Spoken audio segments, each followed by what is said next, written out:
Incumbent president, that Tsai Ing-wen is on course for second term in office after her rival, that's Kuo-yu, conceded defeat. With most of the ballots counted, Tsai had about 58% of the votes, well ahead of her rival. The results could determine the self-ruled island's long-term ties with mainland China, with Tsai favouring greater autonomy. Well, to unpack the Taiwanese elections for us, we are joined from Taipei City by our correspondent, that's Grace Lee. Good afternoon, Grace. Great to have you with us at the SABC. Tell us, what's the mood like right now in Taipei, and how have people been reacting to the results so far? Reports coming in that it does look like a landslide victory for Tsai Ing-wen over Kuo-yu.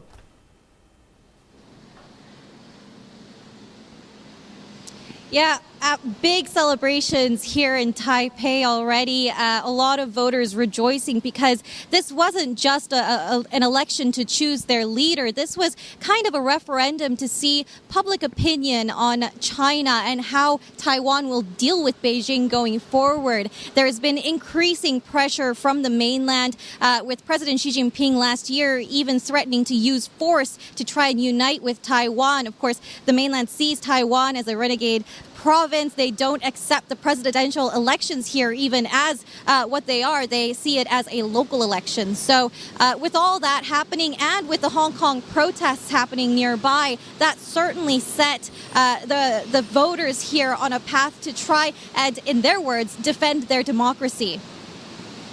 How much of Ing-wen's success can we actually attribute to domestic fears over China, Grace Lee? I mean, her signature issue in this campaign for the last couple of months has always been protecting Taiwan's independence against Chinese threats. And of course, her main contender, Kuo-yu, is very often seen by some voters or by the Taiwanese people as being far too close with Beijing.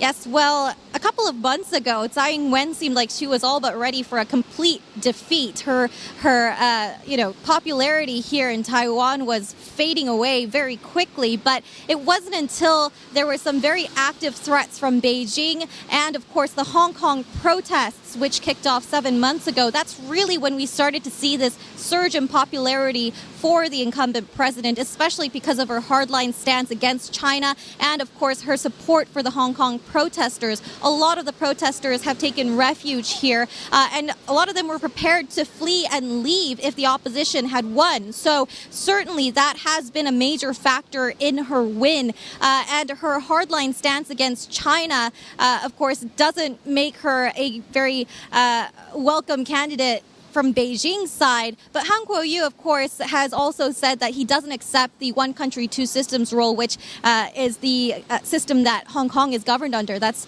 the rule that Beijing time and again has tried to implement in Taiwan and have suggested it time and again. But they've both rejected it. It was just a matter of Tsai Ing-wen being a little bit more hardline towards Beijing. And she's repeated that again in her victory speech today, saying that the people in Taiwan have spoken. They want their democratic freedoms here. They want Beijing to stop with the pressure. The people have spoken indeed, Grace Lee. But it's not a huge surprise, this electoral victory, as Tsai was widely expected to claim an easy victory. And like you're saying, she made a huge comeback after losing local elections back in 2018. And then we saw a step down as leader of the Democratic Progressive Party. What do you think, Grace Lee, she will do differently this time around?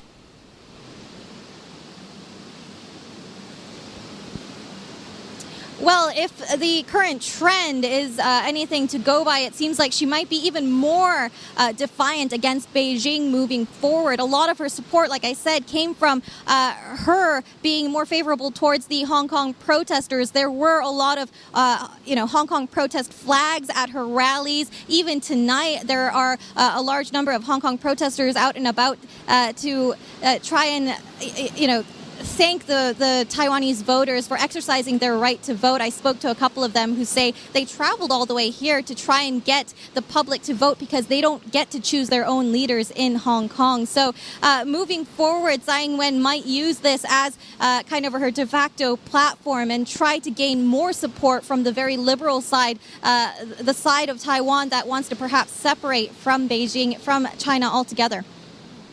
Grace Lee, we've had reports of disinformation and fake news really being prevalent during these elections. Did that actually happen? Can you give us some examples, concrete examples of when that happened during this electoral process? And did we actually see China really stepping up political interference in the run-up to these crucial polls?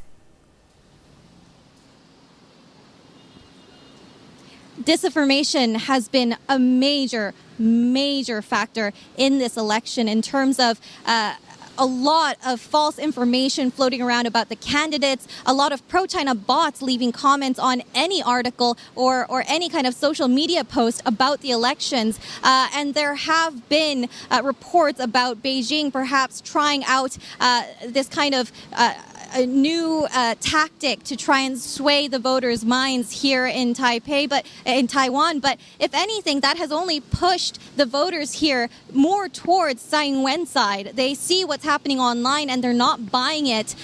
Fake news has been very prevalent for this election because of the fact that there is a lot of media here, and a lot of the reporters tell me they don't have time to fact check what's been happening here, and so a lot of it goes unchecked. So with that, with the distrust of the media in general and the fake news, the protesters have been relying on the candidates to tell them directly what kind of messages they want to deliver, and so far that has worked in Tsai Ing-wen's favor. I've spoken to some experts who say, if Beijing has tried a social media / internet campaign here in Taiwan this time around, it has probably failed. But what they are concerned about is that if this was their first try, the next time around, they might be a bit more savvy about it, and it'll be concerning for elections not just here in Taiwan, but anywhere else in the world where Beijing has a stake.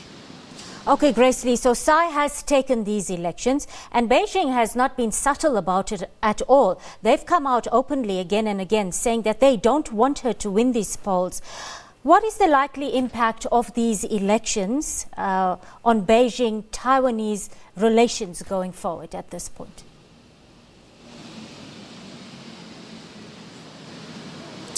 Yeah, obviously Tsai Ing-wen is not Beijing's favorite candidate. They've made that very clear. It's going to complicate the relationship going forward. It might make the relations between the U.S. and Taiwan a little bit more prevalent. Now, just a couple of months ago, Taiwan purchased a large set of jets from the U.S. to try and up their military defense here in Taiwan in case of an attack from Beijing. President Xi Jinping, like I said last year, tried to threaten Beijing, saying that he will use force if he has to. Now, that is pushing Taiwan more towards the U.S., and the voters here have more democratic kind of sympathies, and they want to side more with the U.S., if anything, because of that fact. So it seems that, Beijing is kind of running out of options here in Taiwan if they do want to unite with Taiwan somehow.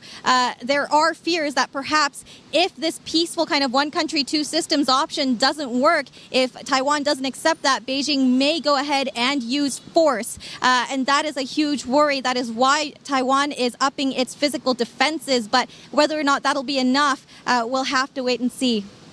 Our correspondent Grace Lee, live from Taipei in Taiwan, there, bringing us up to speed on Taiwan's national elections. Well, let's bring you back home. The crisis at ESCOM.